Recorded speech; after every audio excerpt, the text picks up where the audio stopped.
Brought to you by Penguin.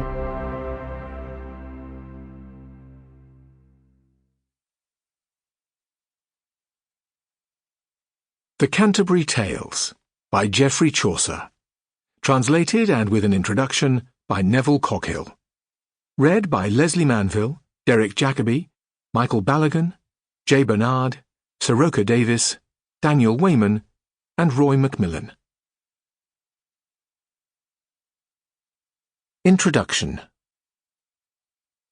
I have translated some parts of his works only that I might perpetuate his memory, or at least refresh it amongst my countrymen. If I have altered him anywhere for the better, I must at the same time acknowledge that I could have done nothing without him. John Dryden, on translating Chaucer.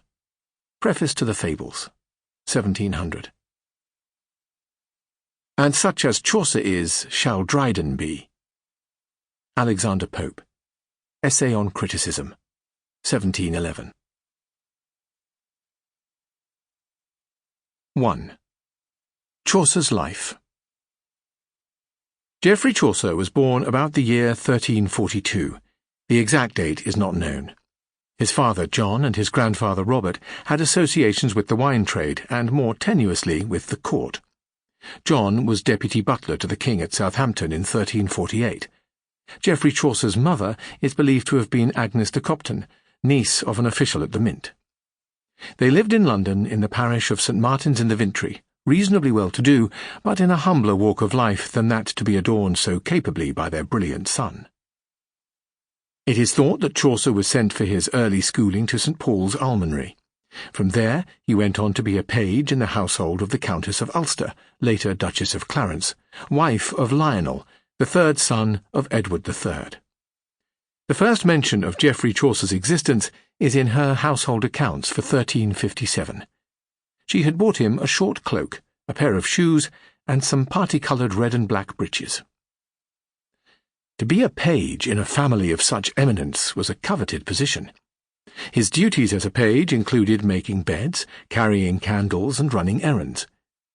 He would there have acquired the finest education in good manners, a matter of great importance not only in his career as a courtier, but also in his career as a poet. No English poet has so mannerly an approach to his reader. As a page, he would wait on the greatest in the land. One of these was the Duke of Lancaster, John of Gaunt. Throughout his life, he was Chaucer's most faithful patron and protector. In 1359, Chaucer was sent abroad, a soldier in the egg, on one of those intermittent forays into France that made up so large a part of the 100 Years' War.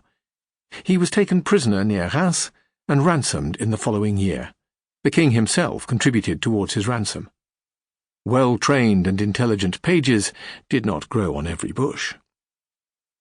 It is not known for certain when Chaucer began to write poetry, but it is reasonable to believe that it was on his return from France. The elegance of French poetry and its thrilling doctrines of amour courtois seem to have gone to his impressionable, amorous and poetical heart. He set to work to translate the gospel of that kind of love and poetry, the Roman de la Rose, a 13th-century French poem begun by Guillaume de Loris and later completed by Jean de Meaux. Meanwhile, he was promoted as a courtier. In 1367 he was attending on the king himself and was referred to as Delectus Valetus Noster, our dearly beloved valet.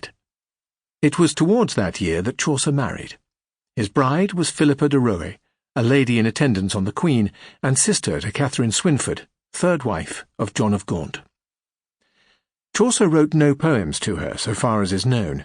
It was not in fashion to write poems to one's wife. It could even be debated whether love could ever have a place in marriage. The typical situation in which a courtly lover found himself was to be plunged in a secret, an illicit, and even an adulterous passion for some seemingly unattainable and pedestalized lady. Before his mistress, a lover was prostrate, wounded to death by her beauty, killed by her disdain, obliged to an illimitable constancy, marked out for her dangerous service. A smile from her was in theory a gracious reward for 20 years of painful adoration. All Chaucer's heroes regard love, when it comes upon them, as the most beautiful of absolute disasters, an agony as much desired as bemoaned, ever. Sample complete. Ready to continue?